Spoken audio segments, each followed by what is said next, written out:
Thank you. Good morning. Good morning. On September the 1st, Hurricane Dorian struck the Bahamas, as we all remember. Dorian was a Category 5 hurricane. There is no Category 6. The sustained winds were 185 with gusts well over 200. The hurricane struck the out islands first with strong winds, rain, and a huge storm surge. Stayed there for 22 hours. Most of the structures were completely destroyed. Some of the residents left the island, but some stayed to ride it out because they'd never seen a storm like this before. People moved from house to house when the roofs were blown off, and most were evacuated after the storm. A group of 30 people from the island of Man o' War and Marsh Harbor came to North Florida and are housed and fed at Camp Anderson in Old Town for as long as they need to. Suzanne and I had the privilege of driving some of these Bahamians back and forth from Camp Anderson to Horseshoe Beach, where a large amount of clothing and supplies had been collected for them. We did that for the last 2 weekends. Last weekend, the Bahamians put on an authentic Bahamian dinner for the people that had helped with them. They wanted to do something for us. Imagine that. As well as give them some sense of familiarity. We heard many stories of survival, but the thing that became clear was their tremendous faith in God. There's one family of 4 from Marsh Harbor that I want to tell you about. They had just moved in their house 2 weeks before Dorian hit, and their house completely flooded to the roof. They didn't know that. They found out later that it flooded often.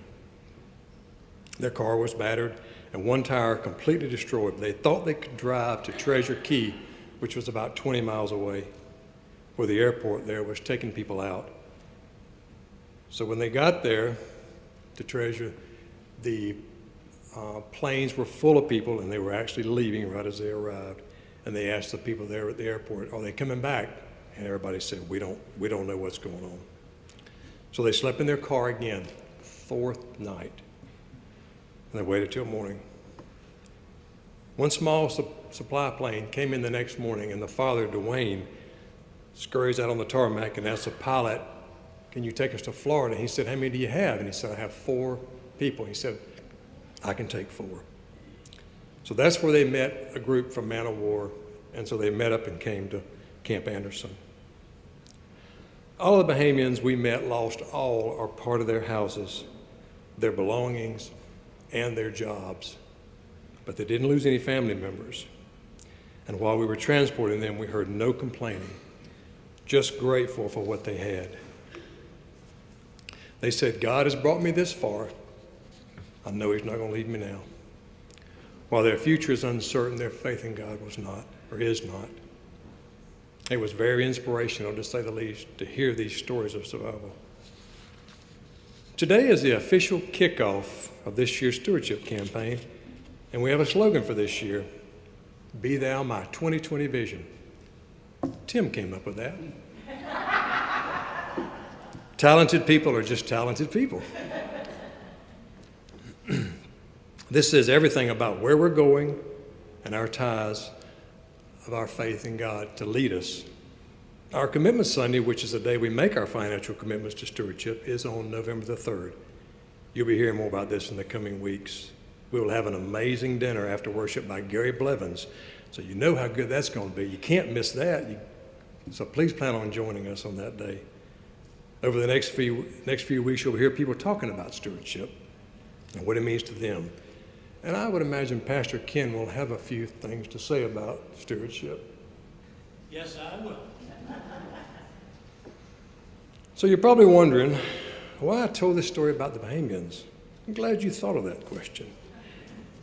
The people from the Bahamas had an unwavering faith that God will be with them in everything they do, both daily and in their future. Think about this for a minute. They are displaced from their home, and some are not even going back.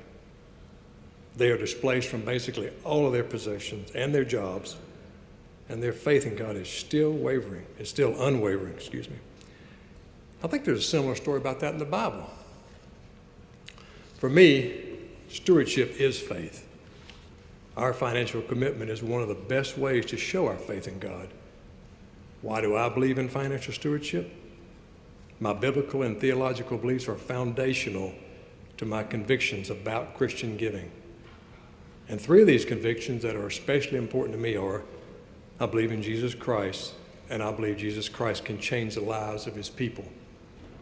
I believe in the church, and I believe the church is the body of Christ, and it has tremendous potential for changing, improving, and enriching people's lives. I believe in stewardship. Financial giving enables a church to do what God calls it to do to help people and to serve Christ. Financial stewardship helps individual Christians to grow spiritually. Now back to the faith of the Bahamians. The faith that they have shown has changed my life forever. Their faith in God inspires me every day.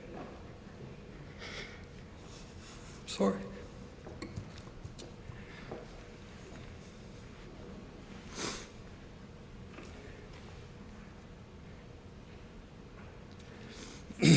As we consider how God has blessed us, think of the people of the Bahamas.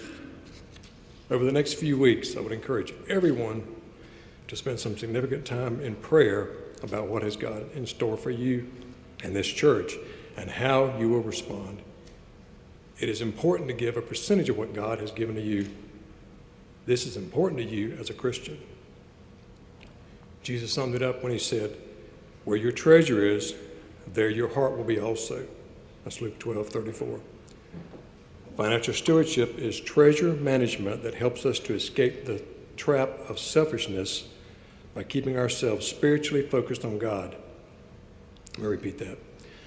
Financial stewardship is treasure management that helps us to escape the trap of selfishness by keeping ourselves spiritually focused on God. So you ask yourself, what percentage of my income is God calling me to give? And you've heard it said before, give till it hurts. Well, instead of giving it till it hurts, give until you smile. I promise it will make you smile. So be thou my 2020 vision. It's going to be a great year, and I can hardly wait to see what God has in store for you and for me and for this church. Thank you.